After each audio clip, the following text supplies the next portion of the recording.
TTD chairman YV Subbarao ने कुक्कड़पल्ली में KPHB road number 2 पर स्थित शिरडी साई मंदिर में बनाए गए भोजनालय का उद्घाटन किया। गुरु पूर्णिमा के अवसर पर एल राजू द्वारा आयोजित समारोह में चेयरमैन शामिल हुए। एल पार्वती देवी की स्मृति में श्रद्धालुओं की सुविधा के लिए भोजनशाला बनाई गई। इससे पहले उन्होंने भगवान साई के दर्शन किए। इस दौरान उन्होंने विशेष पूजा अर्चना की। तत्पश्चात मान्यवरों ने उन्हें शॉल ओढ़ाकर पुष्पमाला से सम्मानित किया। मंदिर परिसर में उनके आगमन पर मंदिर समिति के पदाधिकारियों और अधिकारियों ने उनका स्वागत किया। भोजनशाला के उद्घाटन के बाद उन्होंने पत्रकार वार्ता में बात की। उन्होंने कहा है कि श्रद्धालुओं की सुविधा हेतु इस तरह की व्यवस्था करना बहुत ही सराहनीय कार्य है।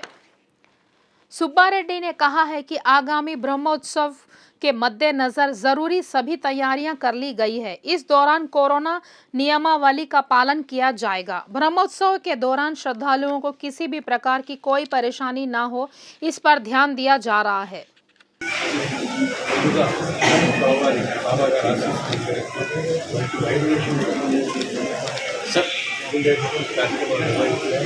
అందులో భాగంగా ఈరోజు ఇక్కడ శ్యామల్ కుమార్ గారు వాళ్ళ తల్లి గారు భోజనశాల అదేవిధంగా నిర్మాణం ఆ భోజనశాల చాలా సంతోషంగా అదే బయట మెడిటేషన్ యోగా చేసుకుంటారు భక్తులకి బలువుగా ఉపయోగపడే ఆలోచన ఇటువంటి గొప్ప కార్యక్రమాలు శ్రీ సాయికుమారు వారి తల్లి గారికి శ్రీ వెంకటేశ్వర సాయిబాబా సాయిబాబా భక్తులకి దగ్గరైన సేవ చేసే కార్యక్రమం 3 సంవత్సరాల నుంచి కరోనా ప్రభావం వల్ల దర్శనాలు నియంత్రణతో దర్శనాలు చేసుకోవడం జరిగింది. అదేవిధంగా ఉత్సవాలు కూడా బ్రహ్మోత్సవాలు అన్ని ఉత్సవాలు కూడా ఏకాంతంగా ప్రభుత్వం అధికారులు మొదటి సంవత్సరం మాత్రం బ్రహ్మోత్సవాలు వైభవంగా జరిగింది. అదేవిధంగా మళ్ళా 2 సంవత్సరాల తర్వాత ఈ సంవత్సరం జరగడం బ్రహ్మోత్సవాలు। हुजूराबाद भाजपा विधायक इटेला राजेंद्र ने निर्वाचन क्षेत्र के बीजीगरी शरीफ उर्स में शामिल होकर दरगाह पर चादर और फूल मालाएं चढ़ाई। इस अवसर पर उर्स कमेटी के पदाधिकारियों ने विशेष प्रार्थना की। उन्होंने राज्य की समृद्धि और खुशहाली की कामना की। उर्स समिति के विधायक इटेला राजेंद्र का स्वागत किया। इस दौरान उन्होंने उनसे बातचीत करते हुए उर्स आयोजन और विकास को लेकर चर्चा की। बारिश के बावजूद विधायक उर्स में शामिल हुए। पदाधिकारियों ने उन्हें ताज पहनाया और दरगाह पर चादर और पुष्प मालाएं चढ़ाते हुए स्वागत किया। इस दौरान विधायक ने दरगाह के गुंबद की नक्काशी को निहारा। उन्होंने कला की प्रशंसा की। विधायक ने मीडिया से बात करते हुए कहा है कि देश के हजारों श्रद्धालु इस उर्स में शामिल होकर अपनी मन्नतें पूरी कर लेते हैं। उन्होंने उर्स और दरगाह विकास को लेकर सहयोग देने पर दाताओं का अभिनंदन किया। इस पर कमेटी ने कहा है कि उर्स में शामिल होने वाले श्रद्धालुओं को सभी मौलिक सुविधाएं उपलब्ध की जाएंगी। विधायक ने कहा है कि दरगाह और उर्स विकास में वे सहयोग देंगे। उर्स पर उन्होंने सभी मुस्लिम भाइयों को मुबारकबाद दी।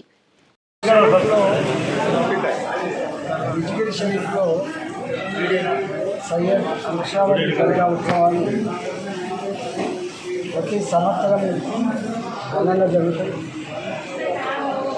ఉత్తర భారతదేశం నుంచి దక్షిణ భారతదేశం నుంచి వేలాదిగా భక్తులకి వచ్చి మొక్కులు చెల్లించుకునేటువంటి సాంప్రదాయం ఉంటుంది. ఈ మధ్యకాలంలో అనేక మంది దాతలు ఈ దర్గాని అభివృద్ధి చేయడంలో సహాయ సహకారాలు అందించడం జరిగింది. ఈ దర్గా పాలక మండలి వాళ్ళకి స్వయం కృషితో వచ్చే ప్రజానికానికి మంచి సౌకర్యం కల్పించే ప్రయత్నం జరిగింది.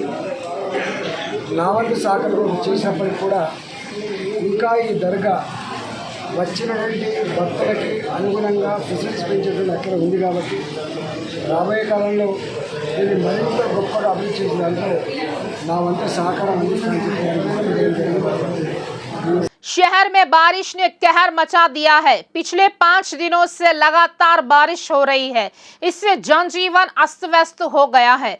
मौसम में समय समय पर बदलाव हो रहा है। मौसम विभाग द्वारा भी मौसम में हो रहे बदलाव की जानकारी समय समय पर दी जा रही है।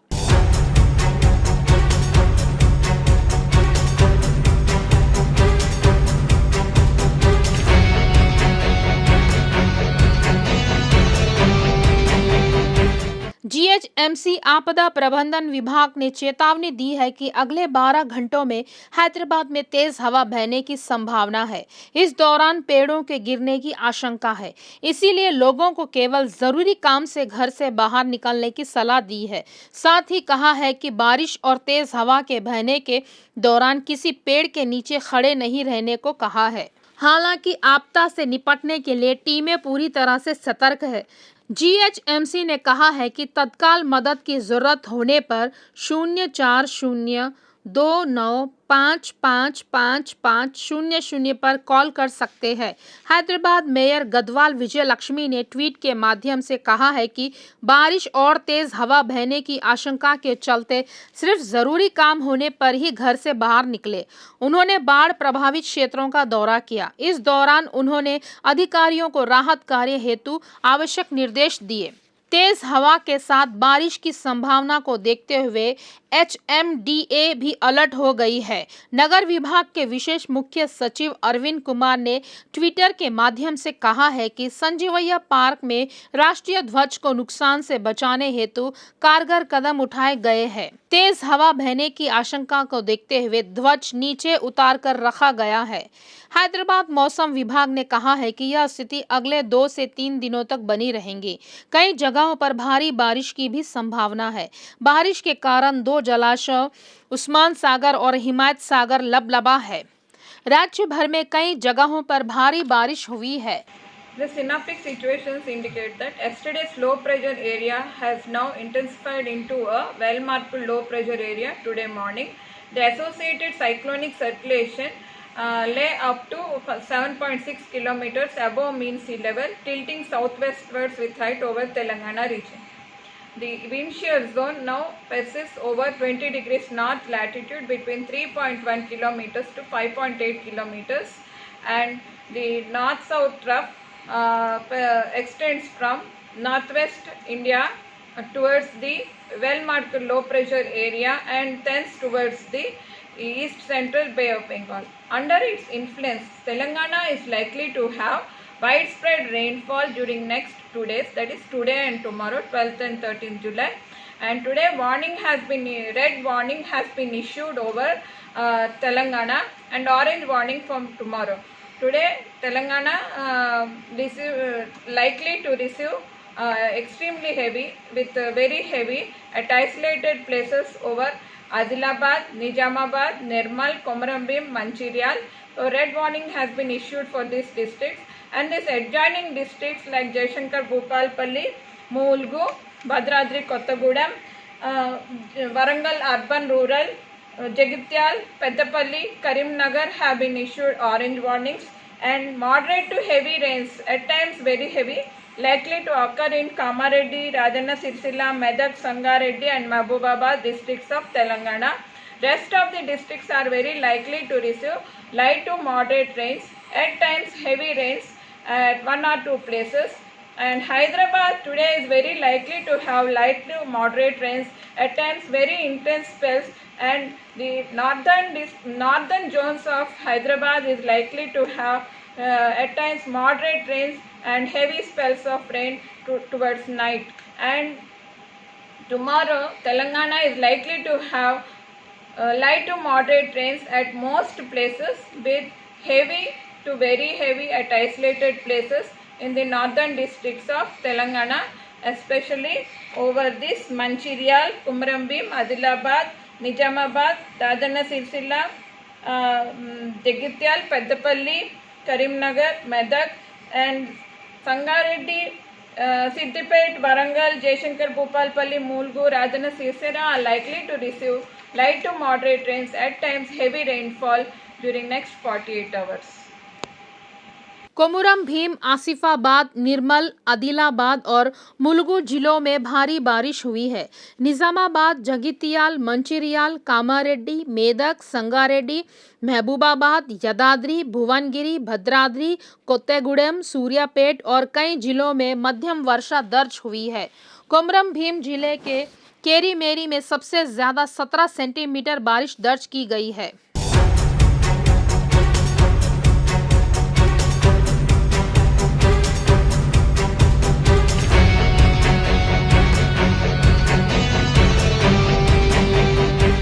शहर में लगातार हो रही बारिश को देखते हुए डिप्टी मेयर मोते श्रीलता रेड्डी ने कई इलाकों का दौरा किया। दौरे के हिस्से के रूप में एसएनडीपी के कार्यकारी अभियंता डीवी वेणुगोपाल के साथ हुसैन सागर का निरीक्षण किया गया।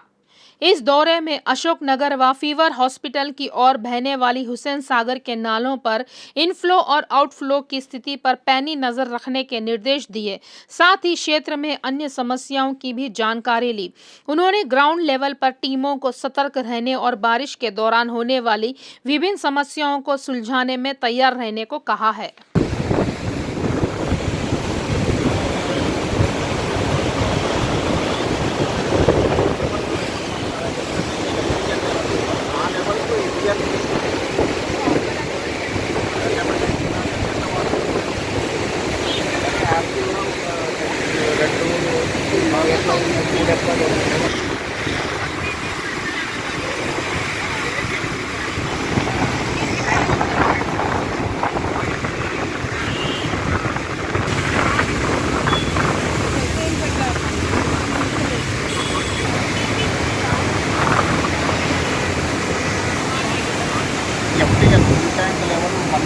అదే 13.41 దానికంటే ఎక్కువ ఉన్నదని యూబిఎల్లో నుంచి అవుట్పుట్ ఏది వచ్చిందో అది వస్తుంది. అవి 22 వెట్స్ ఉన్నాయి. ఆ 22 ఒక 10 వెట్స్ వరకు యాక్టివ్గా పనిచేస్తుంది. ఇది కాకుండా చిన్న స్వీట్స్ దగ్గర मंत्री केटीआर ने कहा है कि प्रसिद्ध अंतर्राष्ट्रीय संगठनों के लिए हैदराबाद केयर ऑफ एड्रेस बन गया है। कई निवेशक महानगर में निवेश हेतु आगे आ रहे हैं। मंत्री ने कच्ची बावली स्थित ट्रिपल आईटी में intelligent solutions for road safety through तकनीकी एंड इंजीनियरिंग प्रोजेक्ट ई रास्ते का शुभारंभ किया। इस प्रोजेक्ट के अंतर्गत कार की सुरक्षा प्रणाली और सड़क दुर्घटनाओं को पहले पता लगने और अलर्ट करने वाली तकनीकी सुरक्षा की एक नई प्रक्रिया को अपनाया गया है। I'm much more excited because Hyderabad is also the BFSI hub in India. It's one of the most important BFSI hubs in India. In fact, insurance as a sector is still not fully exploited. IRDA is headquartered here, the Insurance Regulatory Development Authority. We have a lot of insurance companies, we have a lot of reinsurers coming in, and even this sector for your products, especially for Experian, not only in banking and insurance, but also fraud detection, can help a lot of insurance companies as well. So I must welcome you all to Hyderabad, to this new fabulous center. And I also must tell you that each and every time I hear that an entity, an enterprise is grown, normally when you come into Hyderabad, you would set targets, you would say, I'd be 1,000 by next 2 years, etc. But typically it so happens that within no time, you set a target of 2 years, but you'll surpass it in 1 year, and you would overshoot the goals. So I'm very confident that Experian will continue to grow. And Jackie was telling me in about 5 years from now, India will become the second largest base for employee base for Experian. Look forward to that. Looks like this is a fun place to work. So obviously you guys are all having fun as well while you're working. So good luck, stay safe, stay healthy. Greater Hyderabad में गरीबों के लिए बनाए गए double bedroom के तत्काल आवंटन की मांग को लेकर सीपीएम नेताओं ने जीएचएमसी कार्यालय के सामने धरना प्रदर्शन किया। उन्होंने आरोप लगाते हुए कहा कि सरकार द्वारा शहर में उपनगरों में हजारों डबल बेडरूम के निर्माण पूरे किए गए, लेकिन अभी तक लाभार्थियों में इन्हें वितरित नहीं किया गया है। सरकार गरीबों की सहनशीलता का इम्तिहान ले रही है। प्रदर्शनकारियों ने कहा है कि पिछले 8 सालों में सरकार द्वारा गरीबों के लिए सिर्फ 3,300 डबल बेडरूम आवंटित किए गए हैं। हालांकि लाभ प्राप्त करने हेतु आवेदन करने वालों की संख्या 7 लाख तक पहुंची है। इन आवेदनों की जांच में देरी की जा रही है। उन्होंने तैयार डबल बेडरूमों को लाभार्थियों में शीघ्र वितरित करने की मांग दोहराई। మొండిగా నిర్లక్ష్యంగా ఇవాళ వ్యవహరిస్తుంది. అందుకని తక్షణమే దరఖాస్తులు పరిశీలించి ఇల్లు కేటాయించాలని కోరుతున్నాం. మరోవైపు డబుల్ బెడ్రూమ్ ఇల్లే కాదు, ఎవరైనా సొంత జాగాలో ఇల్లు కట్టుకుంటానంటే వాళ్ళకు డబ్బులు ఇచ్చే స్కీమ్ను మొదలు పెడతా ఉన్నారు. 5 ఏళ్ల నుంచి ఇదే మాట చెప్తున్నారు, కానీ ఆ రకంగా డబ్బులు ఇవ్వట్లేదు. మేము అడుగుతున్నాం, మీరు దళిత బంధు కింద 10 లక్షలు ఇస్తున్నారు. ఈరోజు హైదరాబాద్లో ఎవరైనా ఇల్లు కట్టుకుంటా అంటే పేదవాళ్ళు ఉంటే వాళ్ళకు 10 లక్షలు ఇవ్వండి, ఆ రకంగా ఇల్లు కట్టుకుంటారు. మురికివాడల సమస్యల పరిష్కారం అవుతాయి, మురికివాడలన్నీ అభివృద్ధి అవుతాయి. హైదరాబాద్ అభివృద్ధి అంటే ఆ రకంగా ఇళ్ల నిర్మాణం జరగాలి, ఆ రకంగా చేయాలని చెప్పి ప్రభుత్వాన్ని కోరుతున్నాం. అలాగే కొత్త దరఖాస్తులను స్వీకరించాలి. ఎక్కడైతే బస్తీలలో ఇళ్ల నిర్మాణం పక్కన ఆగిపోయిందో ఆగిపోయిన ఇళ్ల నిర్మాణాన్ని కూడా పూర్తి చేయాలని చెప్పి ప్రభుత్వాన్ని కోరుతున్నాం. ఈ సమస్యల పరిష్కారం చేయకపోతే రాబోయే రోజుల్లో పెద్ద ఎత్తున ఆందోళన జరుగుతుంది. వేలాది లక్షలాది మందిని సమీకరిస్తామని చెప్పి ప్రభుత్వం ఈ సందర్భంగా హెచ్చరిస్తున్నాం. राज्य सरकार ने मनाउरू मनाबड़ी के 2 टेंडर रद्द कर दिए हैं। विद्यालयों में एक बार फिर से ड्यूल डेस्क एवं फर्नीचर की खरीदी के लिए निविदाएं आमंत्रित करने का निर्णय लिया गया है। सरकार द्वारा सरकारी स्कूलों में विकास के लिए लगभग 7,500 करोड़ की लागत से मनाउरू मनाबड़ी अभियान को महत्वाकांक्षी रूप से अमल में लाई जा रही है। विद्यालयों के विकास कार्यों के बंटवारे के लिए टेंडर आमंत्रित किए गए, लेकिन एक विवाद खड़ा हो गया है कि कुछ कंपनियों को फायदा पहुंचाने के उद्देश्य से बिना नियमों का पालन करते हुए टेंडर को अंतिम रूप दिया जा रहा है। बोली लगाने वाले कुछ निविदाओं से ज्यादा दर भरने और टेंडरों का दर ज्यादा होने को लेकर आरोप लगा रहे हैं। कहा जा रहा है कि इस तरह किए जा रहे व्यवहार का कोई आधार नहीं है। इस संदर्भ में हाईकोर्ट में याचिकाएं दायर की गई है। हाईकोर्ट ने सरकार को पूर्ण विवरण के साथ काउंटर दाखिल करने का आदेश दिया है। आदेश में कहा गया है कि अगले आदेश तक निविदाओं को अंतिम रूप नहीं दिया जाना चाहिए। इस पर सरकार ने निविदाओं की फिर से जांच की और 2 निविदाओं को रद्द कर दिया गया है, जिनमें ज्यादा दरें भरे गई है। सरकार ने 360 करोड़ के ड्यूल डेस्क और 164 करोड़ के फर्नीचर के लिए टेंडर फिर से मंगवाने का निर्णय लिया है। यह जानकारी हाईकोर्ट को दी गई। 2 याचिकाओं पर सुनवाई पूरी हुई।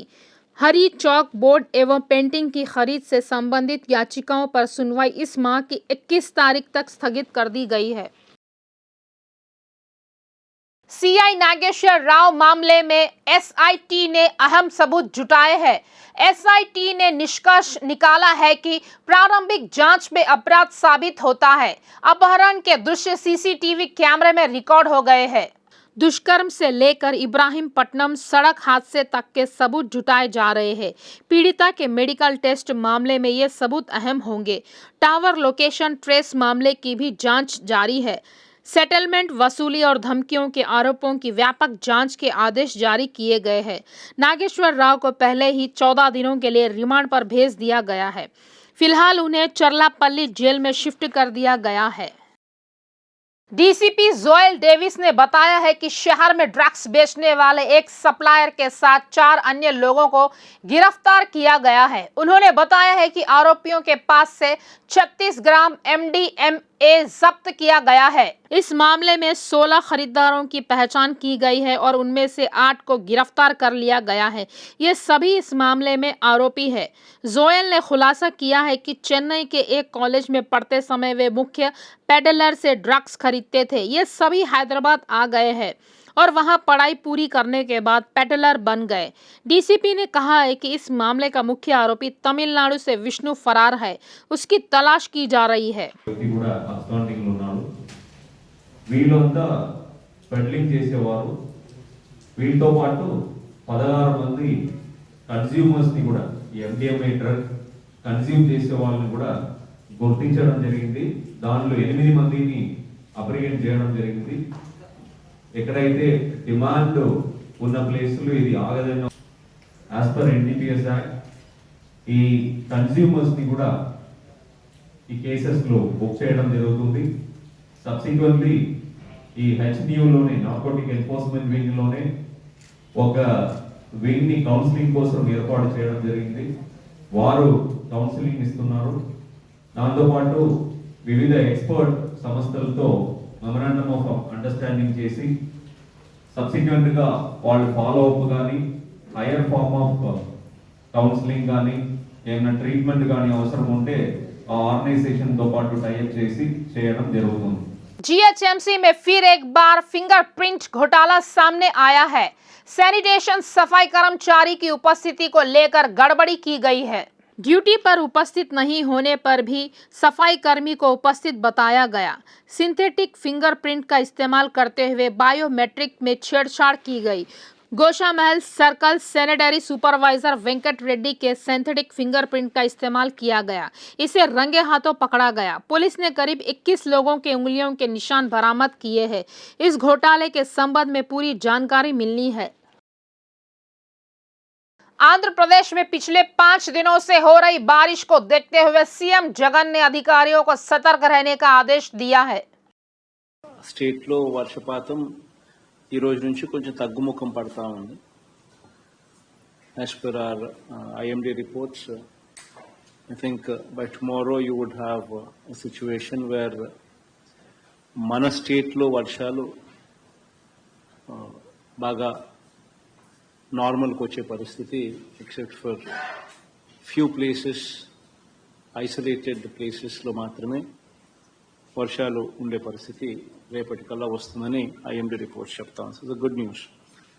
And this is likely to move up to even 15-16 lakhs also closer to tomorrow. These are the reports that we have. So be prepared for even 16-17 lakhs of discharge also. The fact that even though we are going to be getting lesser rain starting tomorrow, the IMD also predicts Maharashtra to get even more rain.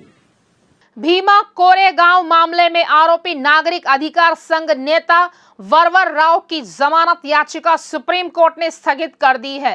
जमानत अर्जी पर supreme court में सुनवाई हुई. वरवर राव ने हाल ही में अपनी चिकित्सीय स्थिति को ध्यान में रखते हुए चिकित्सा आधार पर जमानत की मांग करते हुए याचिका दायर की. सुप्रीम कोर्ट ने याचिका को सुनवाई के लिए स्वीकार कर लिया है. हालांकि कल की सुनवाई में वरवर राव की दलीलों के बाद सरकार के वकील के रूप में पेश हुए सॉलिसिटर जनरल तुषार मेहता ने सुप्रीम कोर्ट से आवश्यक दस्तावेज जमा करने के लिए 1 दिन का समय देने का अनुरोध किया. अदालत ने सुनवाई मंगलवार तक के लिए स्थगित कर दी. अदालत ने इस महीने की 19 तारीख को सुनवाई स्थगित कर दी क्योंकि दोनों पक्षों के वकील ने मंगलवार को सुनवाई में और समय मांगा. वहीं वरवर राव जो इस समय खराब स्वास्थ्य के कारण अंतरिम जमानत पे है, उनकी जमानत मंगलवार को समाप्त हो गई थी. हालांकि अदालत ने अधिकारियों को वरवर राव को प्रदान की जाने वाली अतिरिक्त सुविधाओं को जारी रखने का आदेश दिया.